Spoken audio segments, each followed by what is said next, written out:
வணக்கம். செந்தணலின் பிரதான செய்திகள். விரிவான செய்திகளுக்கு முன் தலைப்புச் செய்திகள்.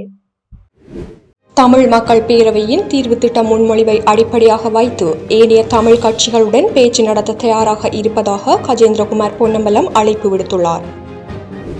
நவம்பர் 27 மாவீரர் நாளை அனுஷ்டிக்கும் முகமாக துயிலுமில்ல காணிகளை நினைவேந்தலுக்கு ஆயத்தம் செய்யும் செயற்பாடுகள் இன்றும் முன்னெடுக்கப்பட்டுள்ளது. யாழ்ப்பாணம், மல்லாகம் மற்றும் வடமராட்சி கிழக்கு பகுதிகளில் மாவீரர்களின் பெற்றோர்களுக்கான மதிப்பளிப்பு நிகழ்வு இன்று நடைபெற்றுள்ளது. திருகோணமலை மாவட்டத்தில் அலஸ்தோட்டம் பகுதியில் மாவீரர்களின் பெற்றோர்களுக்கான மதிப்பளிப்பு நிகழ்வு நேற்று நடைபெற்றுள்ளது. முல்லைத்தீவு பரந்தன் A35 வீதியின் வட்டுவாகல் பாலத்தினை மூடி வெள்ள நீர் பாய்வதனால் போக்குவரத்து பெரிதும் பாதிக்கப்பட்டுள்ளது. யாழ்ப்பாணத்தில் தொடர்ச்சியாக பெய்து வரும் அடைமழை காரணமாக ஏற்பட்ட அனர்த்தங்களால் பல குடும்பங்கள் பாதிக்கப்பட்டுள்ளன. விபத்தில் சிக்கிய நபர் ஒருவர் சிகிச்சை பலனின்றி உயிரிழந்துள்ளார். உயிர்த்த ஞாயிறு தாக்குதல் உள்ளிட்ட பல குற்றங்களுடன் தொடர்புடையதாக கருதப்படும் 3 சந்தேக நபர்களுக்கு எதிராக குற்றப்புலனாய்வு திணைக்களம் தடை உத்தரவு ஒன்றை பிறப்பித்துள்ளது. தேர்தல் பிரச்சார மேடைகளில் ராஜபக்சர்கள் மீது முன்வைத்த குற்றச்சாட்டுகளை ஆதாரபூர்வமாக நிரூபிக்குமாறு நாமல் ராஜபக்ஷ சவால் விடுத்துள்ளார். உக்ரைனுக்கு உதவும் பிரிட்டன் உள்ளிட்ட நாடுகள் மீது ரஷ்யா சைபர் தாக்குதல் நடத்த திட்டமிட்டுள்ளதாக தெரிவிக்கப்படுகின்றது. பிரித்தானியாவில் மீண்டும் ஒரு பொதுத் தேர்தல் நடத்த வேண்டும் எனும் கோரிக்கை வலுத்து வருகின்றது. தொடர்வன விரிவான செய்திகள்.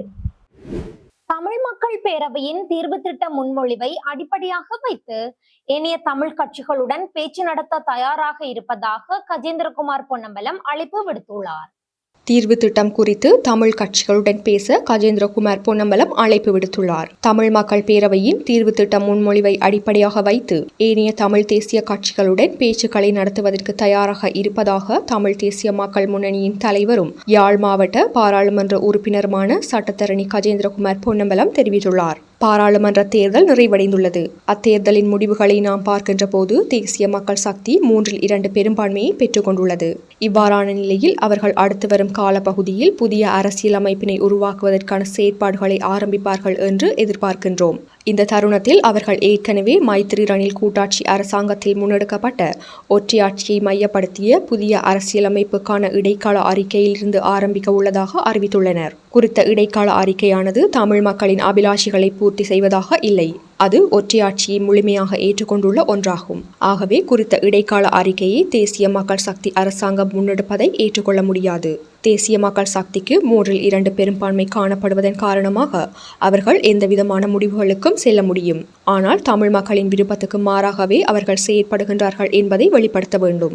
அதற்காக தமிழ் மக்களின் அபிலாஷைகளை பூர்த்தி செய்கின்ற வகையில் தயாரிக்கப்பட்ட தமிழ் மக்கள் பேரவையின் அரசியல் தீர்வுக்கான வரைவினை அடிப்படையாக வைத்து ஏனைய தமிழ் கட்சிகளுடன் பேச்சுக்களை நடத்துவதற்கு நாம் தயாராகவே உள்ளோம். குறித்த வரைவு தயாரிக்கப்பட்ட போது சுமந்திரன் தவிர ஏனைய கட்சிகளின் அனைத்து பிரதிநிதிகளும் பங்கேற்றிருந்தார்கள். துரதிருஷ்டவசமாக தொடர்ச்சியாக அவர்களின் பங்கேற்பு முழுமை பெறும் வரையில் நீடித்திருக்கவில்லை. எவ்வாறாயினும் கொள்கை அளவில் அனைவரும் தமிழ் மக்கள் பேரவையின் வரைவினை ஏற்றுக்கொண்டுள்ள நிலையில் அதனை மையப்படுத்தி பேச்சுக்களை ஆரம்பிப்பது பொருத்தமானதாக இருக்கும். இந்த செயற்பாட்டினை முன்னெடுப்பதற்கும் ஏனையவர்கள் அதில் பங்கேற்பதற்குமான பகிரங்க அறிவிப்பை நாம் விடுக்கின்றோம் என்றும் அழைப்பு விடுத்துள்ளார். நவம்பர் 27 மாவீரர் நாளை அனுஷ்டிக்கும் முகமாக துயிலுமில்ல காணிகளை நினைவேந்தலுக்கு ஆயத்தம் செய்யும் செயற்பாடுகள் இன்றும் முன்னெடுக்கப்பட்டுள்ளது. யாழ்ப்பாண மாவட்டத்தில் உள்ள கோப்பாய் மற்றும் கொடிகாமம் எள்ளங்குளம் மாவீரர் துயிலும் இலக்காணிகளை ஸ்ரீலங்கா படையினர் ஆக்கிரமித்துள்ள நிலையில் நவம்பர் 27 மாவீரர் நாளை அனுஷ்டிக்கும் முகமாக குறித்த துயிலும் இல்லங்களுக்கு அருகில் உள்ள காணிகள் துப்புரவு செய்யப்பட்டு நினைவேந்தலுக்கு ஆயத்தம் செய்யும் வகையில் தமிழ் தேசிய மக்கள் முன்னணியினரால் சிவப்பு மஞ்சள் கொடிகள் கட்டப்பட்டு அலங்கரிக்கும் செயற்பாடுகள் இன்று முன்னெடுக்கப்பட்டுள்ளதுடன் 5ஆம் நாள் அஞ்சலி நிகழ்வுகளும் இடம்பெற்றுள்ளன. அத்துடன் கோப்பாய் மாவீரர் துயிலுமில்லத்துக்கு அருகிலுள்ள காணியில் மாவீரர்களின் பெயர்கள் பொறிக்கப்பட்ட மாதிரி கல்லறைகள் காட்சிப்படுத்தும் செயற்பாடுகளும் முன்னெடுக்கப்பட்டு வரும் நிலையில் இன்று மல்லாகம் பகுதியிலும் மாவீரர்களின் பெயர்கள் பொறிக்கப்பட்ட மாதிரி கல்லறைகள் காட்சிப்படுத்தும் நினைவாலயம் தமிழ் தேசிய மக்கள் முன்னணியினரால் திறந்து வைக்கப்பட்டுள்ளது. இதனை பெருமளவான பொதுமக்கள் பார்வையிட்டு அஞ்சலி செலுத்தி வருகின்றனர். அதேவேளை உடுத்துறை மாவீரர் துயிலும் இல்லம், வவுனியா, ஈச்சங்குளம் மாவீரர் துயிலும் இல்லம் மற்றும் ஆலங்குளம் மாவீரர் துயிலும் இல்லங்களிலும் மாவீரர் தின ஏற்பாடுகள் தொடர்ச்சியாக முன்னெடுக்கப்பட்டு வருகின்றமை குறிப்பிடத்தக்கது.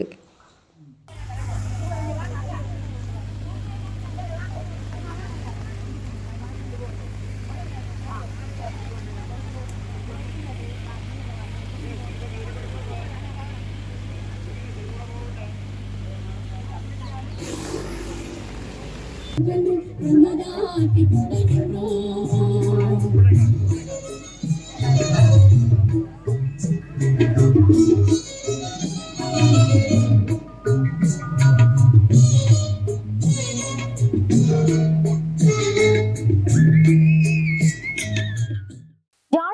மல்லாகம் மற்றும் வடமராட்சி கிழக்கு பகுதிகளில் மாவீரர்களின் பெற்றோர்களுக்கான மதிப்பளிப்பு நிகழ்வு இன்று நடைபெற்றுள்ளது.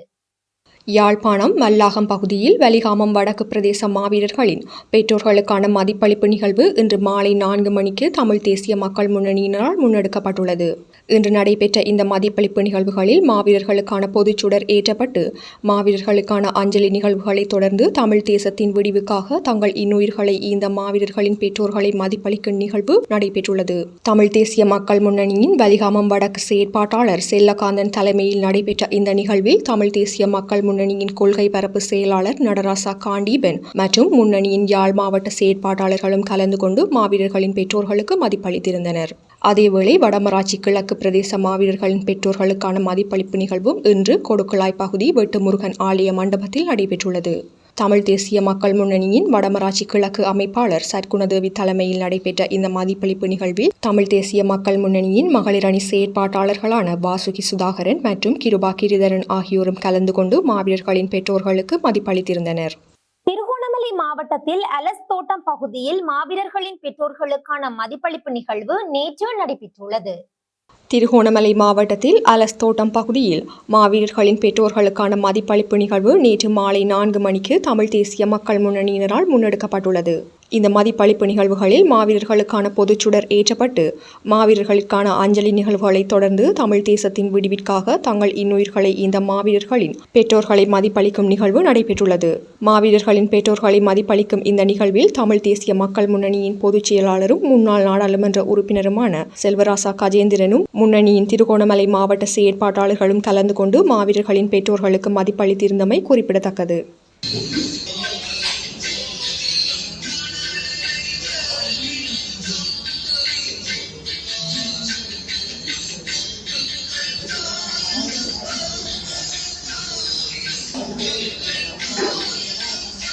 பதினைந்து ஆண்டுகள் பின்னோக்கி சென்று நீங்கள் வடிவாக பார்த்தீர்கள் என்று சொன்னால் அரசினுடைய எதிர்பார்ப்பு இதுவாக இருந்தது. அந்த போரை தாங்கள் முடிவுக்கு கொண்டு வருகின்ற பொழுது அதற்கு பிற்பாடு குறைந்தது 50 ஆண்டுகளுக்கு தமிழர்கள் உரிமை தொடர்பாக பேசக்கூடாது, உரிமை தொடர்பாக சிந்திக்கக்கூடாது. இது எங்களுடைய மண், இது எங்களுடைய மக்கள், எங்களுடைய மக்களுக்கு ஒரு சுயாட்சி வேண்டும், எங்களுடைய மக்களுக்கு சுயநிலை உரிமை இருக்கிறது, வடகிழக்கு எங்களுடைய தாயகம் என்ற சிந்தனைகள் குறைந்தது 50 ஆண்டுகளுக்கு எங்களுடைய மக்களிடம் வரக்கூடாது. அதை வெளிப்படுத்துவதற்கு இவர்கள் அஞ்ச வேண்டும், மரணம் மயக்கோடு வாழ வேண்டும் என்கின்ற ஒரு நோக்கத்தோடு தான் அவர்கள் அந்த கருணாமுத்திரமான முறையிலே அந்த கொலைகளை செய்தார். அந்த போர் முடிந்த பிற்பாடு முகாம்களுக்குள் கிட்டத்தட்ட 3.5 லட்சம் மக்கள் கொண்டு வரப்பட்டிருக்கிறார்கள் என்று சொன்னால் அந்த முகாம்களுக்குள் வைத்து இவ்வளவு தூரம் எங்களுடைய மக்கள் மிருகத்தனமாக நடத்தப்பட்டார்கள். மருத்துவ வசதிகள் இல்லாமல், உணவு உடையில் வழங்கப்படாமல் இவ்வளவு நாட்டு மிருகங்கள் கொண்டிருக்கிற மக்கள் அந்த முகாம்களுக்குள் வந்து அடைத்து வைத்து கொடூரப்படுத்தப்பட்டார். இன்றைய ஆட்சியாளர்களாக இருக்கலாம் அல்லது இதற்கு முன்னர் ஆட்சி செய்தவர்களாக இருக்கலாம், இவர்கள் எல்லோரும் கூட்டாக சேர்ந்துதான் வந்து அந்த போரை நடத்தியிருந்தார். அந்த போர் முடிந்த பிற்பாடு 3.5 லட்சம் மக்கள் முகாமுக்குள் பச்சை தண்ணி கூட இல்லாமல் தவித்துக் கொண்டிருந்த பொழுது இந்த ராணுவத்தினராலும் ஆயுதப்படைகளாலும் எங்களுடைய இளைஞர்கள் யுவதிகள் இனங்காட்டப்பட்டு சித்திரவதை செய்யப்பட்டு கொலை செய்யப்பட்டுக் கொண்டிருந்த பொழுது அல்லது எங்களுடைய பெண்கள் பாலியல் வல்லுறவுக்குள்ளாக்கப்பட்டு கொலை செய்யப்பட்டுக் கொண்டிருந்த பொழுது இவர்கள் அனைவருமே வந்து இந்த ஆட்சி அதிகாரத்தில் இருந்து கொண்டுதான் அந்த அரசு ராணுவத்துக்கு வந்த அனுமதிகளை வழங்கியிருந்தார். இவ்வளவு கொடூரங்களையும் இவர்கள் இறுதி போரிலும் பிற்பாடும் அவர்கள் செய்தார்கள் என்று சொன்னால் அதற்கு காரணம் எங்களுடைய மக்கள் தங்களுடைய சுதந்திர உணர்வை மறந்துவிட வேண்டும், அடிமைகளாக வாழ்வதற்கு அவர்கள் தயாராக இருக்க வேண்டும். 50-100 வருடங்களுக்கு வந்து அவர்கள் தங்கள் ஒரு தனித்துவமான இனம் என்ற எண்ணம் இருக்கக்கூடாது, அவர்களுக்கான சுதந்திரம் விடுதலை என்ற எண்ணமே இருக்கக்கூடாது என்பதற்காகத்தான் அவ்வாறு கொடூரமான முறையில் அளிக்கப்பட்டிருக்கிறது. ஆனாலும் கூட அவ்வளவு அழிவுகளுக்கு பிற்பாடும் அந்த அடுத்த ஆண்டு 2010ஆம் ஆண்டிலிருந்து நாங்கள் முள்ளிவாய்க்காலில் படுகொலை செய்யப்பட்ட குறியீடாக வந்து நாங்கள் அந்த இனப்படுகொலை வாரத்தை வந்து நாங்கள் நினைவேற்ற தொடங்கி. முல்லைத்தீவு பரந்தன் A35 வீதியின் வட்டுவாகல் பாலத்தினை மூடி வெள்ள நீர் பாய்வதனால் போக்குவரத்து பெரிதும் பாதிக்கப்பட்டுள்ளது. முல்லைத்தீவு பரந்தன் A35 வீதியின் வட்டுவாகல் பாலத்தினை மூடி வெள்ள நீர் பாய்வதனால் போக்குவரத்து பெரிதும் பாதிக்கப்பட்டுள்ளதுடன் விபத்து ஏற்படும் சாத்தியங்கள் அதிகளவாக இருப்பதனால் பாலத்தின் இருமருங்கிலும் காவல்துறையினர் மற்றும் கடற்படையினர் கடமையில் ஈடுபட்டுள்ளனர். நாட்டின் பல பகுதிகளிலும் நிலவி வரும் சீரற்ற காலநிலைக்கு மத்தியில் முல்லைத்தீவு மாவட்டத்தில் அதிக மழை தொடர்ச்சியாக பெய்து வருகின்றது. இதனால் நந்தி கடல் நீர்மட்டம் நிரம்பியுள்ளது. இதனால் வட்டுவாகல் பாலத்தின் நீர்மட்டம் உயர்ந்து பாலத்தினை மூடியதுடன் நீர் பாய்ந்தோடாமல் தேங்கியிருக்கும் நிலை காணப்படுகின்றது. அத்தோடு பாலத்தின் அணைக்கட்டுகள் சரியாக தெரியாமல் இருக்கின்ற அதேவேளை பாலத்தின் பல இடங்களில் உடைவுகள் ஏற்பட்டு சேதமடைந்து ஆபத்தான நிலையில் காணப்படுகின்றது. இதனால் வீதி எது கடல் எது என தெரியாத நிலையிலேயே பயணிகள் பயணம் செய்ய வேண்டிய துர்ப்பாக்கிய நிலை ஏற்பட்டுள்ளதாக தெரிவிக்கப்படுகின்றது. யாழ்ப்பாணத்தில் தொடர்ச்சியாக பெய்து வரும் அடைமழை காரணமாக ஏற்பட்ட அனர்த்தங்களால் பல குடும்பங்கள் பாதிக்கப்பட்டுள்ளன. யாழ்ப்பாணத்தில் தொடர்ச்சியாக பெய்து வரும் அடிமழை காரணமாக ஏற்பட்ட வெள்ளப்பெருக்கு மற்றும் ஏனைய அனர்த்தங்களால் பல குடும்பங்கள் பாதிக்கப்பட்டுள்ளன. இந்த நிலையில் யாழ்ப்பாணம் மாவட்டத்தில் வெள்ள அனர்த்தத்துக்கு முகம் கொடுத்தல் தொடர்பாக மாவட்ட அரசு அதிபரால் பிரதேச செயலாளர்களுடன் கலந்துரையாடி முக்கிய அறிவுறுத்தல்கள் வழங்கப்பட்டுள்ளன.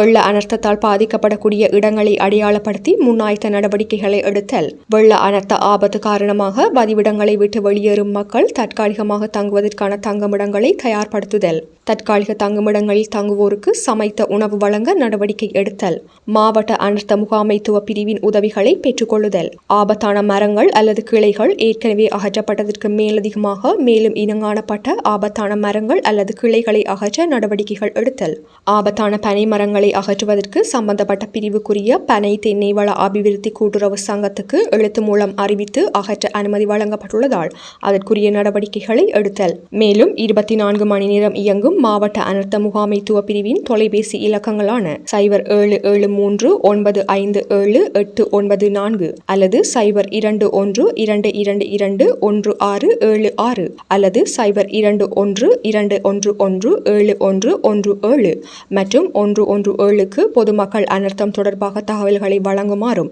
அரசு அதிபர் அறிவித்துள்ளார் என்று யாழ்ப்பாணம் மாவட்ட செயலக ஊடக பிரிவு தெரிவித்துள்ளது. விபத்தில் சிக்கிய நபர் ஒருவர் சிகிச்சை பலனின்றி உயிரிழந்துள்ளார்.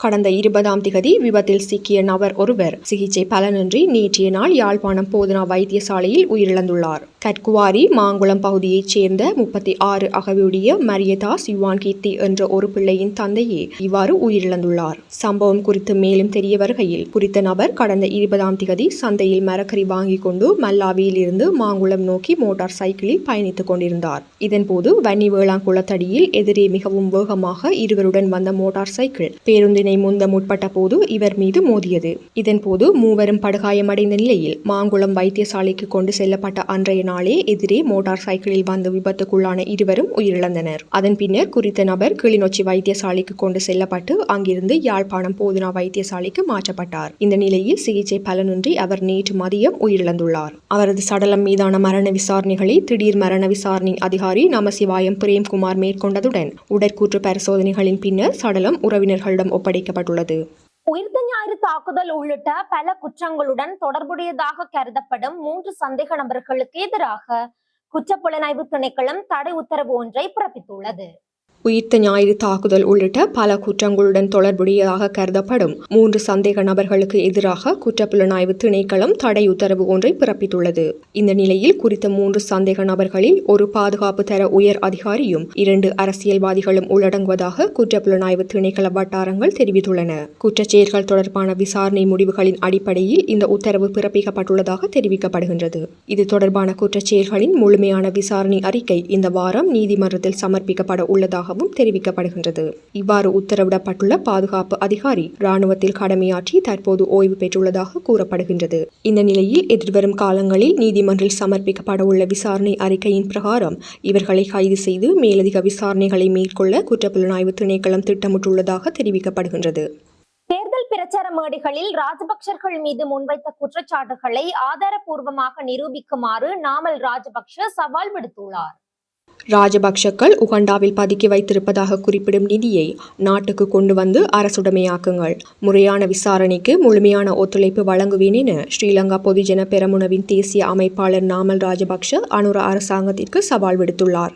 மகரகம பகுதியில் நேற்று நடைபெற்ற பொதுஜன பெரமுனவின் தொகுதி அமைப்பாளர் கூட்டத்தில் உரையாற்றுகையில் அவர் மேற்கண்டவாறு குறிப்பிட்டுள்ளார். இது தொடர்பில் அவர் மேலும் தெரிவிக்கையில், அரசியல் களத்தில் தேர்தல் வெற்றிக்காக எவர் வேண்டுமானாலும் இதனையும் குறிப்பிடலாம் என்ற நிலைமை காணப்படுகின்றது. வரையறையற்ற வகையில் சேறு பூசல்கள் இடம்பெறுகின்றன.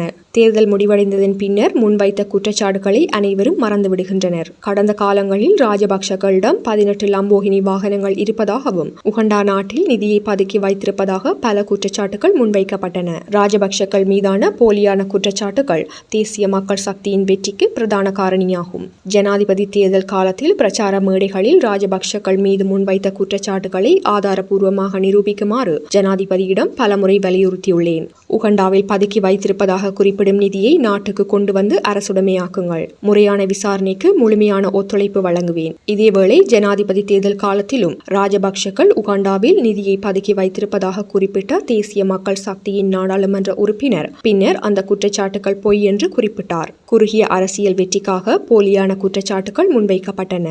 மீதான பொய்யான குற்றச்சாட்டுகள் தற்போதைய ஆட்சி மாற்றத்திற்கு ஒரு காரணம். அரசியல் களத்தில் தேர்தல் வெற்றிக்காக முன்வைக்கப்படும் போலியான குற்றச்சாட்டுகளுக்கு சட்ட நடவடிக்கைகளை முன்னெடுக்கும் வகையில் பலமான சட்டம் இயற்றலுக்கு தனிநபர் பிரேரணை ஒன்றை நாடாளுமன்றத்தில் கொண்டுவர எதிர்பார்த்துள்ளேன் என்று நாமல் ராஜபக்ஷ தெரிவித்துள்ளார்.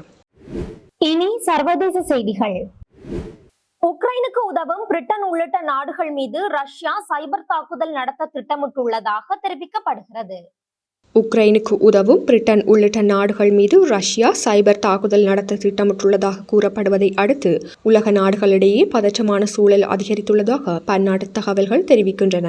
ரஷ்யா மற்றும் உக்ரைனிடையே நேட்டோ விவகாரத்தில் 3 ஆண்டுகளாக போர் நடைபெற்று வருகின்றது. இதில் இருதரப்பிலும் பெரும் சேதங்கள் ஏற்பட்டுவிட்டன.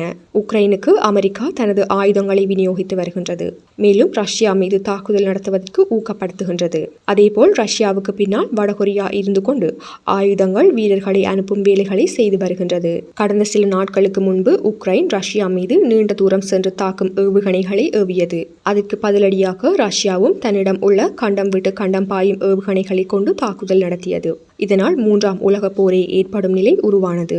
ஆனால் போரை நிறுத்தும் எண்ணம் உக்ரைன் ஜனாதிபதி ஜெலன்ஸ்கி மற்றும் ரஷ்ய ஜனாதிபதி விளாடிமிர் புடின் ஆகியோருக்கு இல்லை என்பது தெளிவாக தெரிகின்றது. இந்த நிலையில் உக்ரைனுக்கு உதவும் பிரிட்டன் மீது சைபர் தாக்குதல் நடத்த ரஷ்யா திட்டமிட்டு இருப்பது தெரிய வந்துள்ளது. ஏற்கனவே ரஷ்ய ஜனாதிபதி விளாடிமிர் புடின் உக்ரைனுக்கு உதவும் நாடுகள் மீது தாக்குதல் நடத்தப்படும் என எச்சரித்திருந்தார். இந்த நிலையில் பிரிட்டன் உள்ளிட்ட நாடுகள் மீது ரஷ்யா சைபர் தாக்குதல் நடத்த உள்ளதாக தகவல்கள் வெளியாகியுள்ளது அதிர்ச்சியை ஏற்படுத்தியுள்ளது. உக்ரைனுக்கு எதிரான போரில் பல்வேறு நாடுகளை ரஷ்யா பகைத்துள்ளது. இந்த நிலையில் உக்ரைனுக்கு ஆயுதங்கள் கொடுத்து உதவும் பிரிட்டன் உள்ளிட்ட நாடுகள் மீது சைபர் தாக்குதல் நடத்த ரஷ்யா ஆயத்தமாகி வருவதாக கூறப்படுகிறது. அப்படி சைபர் தாக்குதல் தொடங்கினால் உலக அளவில் பெரும் பாதிப்புகளை சந்திக்க வேண்டி இருக்கும் எனவும் கூறப்பட்டுள்ளது. பிரித்தானியாவில் மீண்டும் ஒரு பொது தேர்தல் நடத்த வேண்டும் என்னும் கோரிக்கை வலுத்து வருகின்றது. பிரித்தானியாவில் மீண்டும் ஒரு பொது தேர்தல் நடத்த வேண்டும் என்னும் கோரிக்கை வலுத்து வருகின்றது. பிரித்தானியாவில் பிரதமராக பொறுப்பேற்றுள்ள கெய்ர் ஸ்டார்மர் அரசின் நடவடிக்கைகள் மீது மக்களுக்கு திருப்தி இல்லை என தோன்றுகின்றது. மைக்கேல் வெஸ்ட்வுட் என்பவர் பிரித்தானியாவில் மீண்டும் பொது தேர்தல் நடத்த வேண்டும் என கோரும் புகார் மனு ஒன்றை ஆன்லைனில் ஆரம்பித்துள்ளார். புதனன்று ஆரம்பிக்கப்பட்ட அந்த மனுவில் கையெழுத்து இட்டுள்ளோரின் எண்ணிக்கை 5,79,000 தாண்டிவிட்டது. இதற்கிடையில் சமூக ஊடகமான எக்ஸ் தளத்தில் அந்த புகார் மனு தொடர்பான இடுகையை பகிர்ந்துள்ள எலான் மஸ்க் அதற்கு மகிழ்ச்சியை வெளிப்படுத்தும் குறியீட்டை அழுத்தியுள்ள விடயம் பெருமளவில் கவனத்தை ஈர்த்து வருவதாக தெரிவிக்கப்படுகின்றது. இத்துடன் செய்திகள் நிறைவடைகின்றன. வணக்கம்.